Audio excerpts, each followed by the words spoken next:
Hello guys, ഈ ഒരു dreamy sky nest എങ്ങനെയുണ്ട്? ഉണ്ടാക്കി നോക്കിയാലോ? ദേ ഇതേപോലെ രണ്ട് ഫോം ബോർഡ്സ് റൗണ്ട് ഷേപ്പിൽ കട്ട് ചെയ്തെടുക്കാം. കാർഡ്ബോർഡ് പീസ് ആയാലും കുഴപ്പമൊന്നുമില്ല, ബട്ട് ഫോം ബോർഡ് ആണ് കുറച്ചുകൂടി ബെറ്റർ ഓപ്ഷൻ. ദെൻ ഹൗസ് ഉണ്ടാക്കാൻ ഇതേപോലെ ലൈറ്റ് വെയിറ്റ് ആയിട്ടുള്ള കാർഡ്ബോർഡ് പീസ് ഈ ഒരു ഷേപ്പിൽ കട്ട് ചെയ്തെടുക്കാം. ദെൻ ഫ്രണ്ടില് ഡോർ കൂടി കട്ട് ചെയ്തെടുക്കാം. ശേഷം ഗ്ലൂ ഗൺ വെച്ചിട്ട് ഈ രണ്ട് പീസും ഒന്ന് ജോയിൻ ആക്കി കൊടുക്കാം. എന്നിട്ട് ഇതേപോലെ നിങ്ങൾക്ക് ഇഷ്ടമുള്ള ഒരു പാറ്റേൺ പ്രിന്റ് ചെയ്തെടുക്കാം. ഞാനിവിടെ സ്റ്റിക്കർ ഷീറ്റിലാണ് പ്രിന്റ് എടുത്തിട്ടുള്ളത് ആസ് യൂഷ്വൽ. അത് വെച്ച് ഈ വീട് കവർ ചെയ്ത് കൊടുക്കാം. ബൈ ദ വൈ, എന്റെ ന്യൂ വിൻഡേജ് സീസേഴ്സ് എങ്ങനെയുണ്ട്?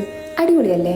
ഇതിന്റെ ലിങ്ക് വേണമെങ്കിൽ ജസ്റ്റ് ഡു DM. അങ്ങനെയാണല്ലോ അല്ലേ? ദേ വീട് അങ്ങനെ കവറാക്കി എടുത്തിട്ടുണ്ട്. ഇനി അതിന്റെ റൂഫ് ഒന്ന് സെറ്റ് ആക്കണം. ഈ ഒരു ടെക്സ്ചർ പേപ്പർ ഞാൻ ഓൾറെഡി പ്രിന്റ് എടുത്ത് വെച്ചിട്ടുണ്ടായിരുന്നു. അതിൽ സ്മോൾ 2 പീസസ് കട്ട് ചെയ്തെടുത്തിട്ട് റൂഫിന്റെ 2 സൈഡ്സിൽ ഒന്ന് ഒട്ടിച്ചു കൊടുക്കാം. ഫിനിഷിങ്ങിന് വേണ്ടിയിട്ടാണ് കേട്ടോ അത്. ദെൻ ആ റൂഫ് ഒന്ന് ഗ്ലൂ വെച്ച് വീടിനെ സ്റ്റിക്ക് ചെയ്ത് കൊടുക്കാം. ദെൻ ഈ ഒരു സെന്റർ പാർട്ട് കൂടി ഒന്ന് കവർ ആക്കി കൊടുക്കാം. ഈ കട്ടായി വരുന്നത് വീടിന്റെ ടൈൽസ് ആണ് കേട്ടോ. പാറ്റേൺ പേപ്പറിന്റെ ഷെയ്ഡിലാണ് ഞാൻ ഇത് ചൂസ് ആക്കിയിട്ടുള്ളത്. ഇതിന്റെ സൈഡ് പോർഷൻ കുറച്ചൊന്ന് ബെൻഡ് ആക്കി കൊടുത്താൽ നല്ല ഭംഗിയിൽ നിന്നോളൂ. ദേ ഫുൾ സ്റ്റിക്ക് ചെയ്ത് എടുത്തിട്ടുണ്ട്. ഇനി കുറച്ച് മിനുക്ക് പണികളാകാം. വീടിനൊരു നല്ല കട്ടിൽ വെച്ച് കൊടുക്കാം. അതുപോലെ സർക്കിൾ ഷേപ്പിൽ കട്ട് ചെയ്ത് ഇവിടെയും വെച്ചു കൊടുക്കാം. ഇതിന്റെ പേര് എനിക്കറിയില്ല, ബട്ട് അങ്ങനെയാണ് ഇതിന്റെ ഒരു രീതി അല്ലേ? ഇതിന്റെ പേര് അറിയുന്നവരുണ്ടെങ്കിൽ പ്ലീസ് ഡു കമന്റ്. അതുപോലെ 2 സൈഡ്സിൽ വിൻഡോസ് കൂടി സെറ്റ് ആക്കി കൊടുക്കുന്നുണ്ട്. ആ വന്ന് കുഞ്ഞി കൈ കണ്ടല്ലോ, മറിയുന്നതാണ് കേട്ടോ. ആള് ഞാൻ ഓരോന്ന് ചെയ്യുമ്പോൾ എന്റെ കൂടെ ഇരുന്ന് ഇങ്ങനെ നോക്കിക്കോളൂ. വലുതായ വലിയ ക്രാഫ്റ്ററൊക്കെ ആവുമായിരിക്കും അല്ലേ? അപ്പൊ നമ്മുടെ വീട് സെറ്റ് ആയിട്ടുണ്ട്. ഇതിന്റെ ബാക്കി പരിപാടീസ് ഞാൻ പാർട്ട് 2 ആയിട്ട് അപ്ലോഡ് ചെയ്യുന്നതായിരിക്കും. അപ്പൊ എന്റെ പേജ് ഫോളോ ചെയ്യാത്തവരാണെങ്കിൽ പ്ലീസ് ഡു ഫോളോ,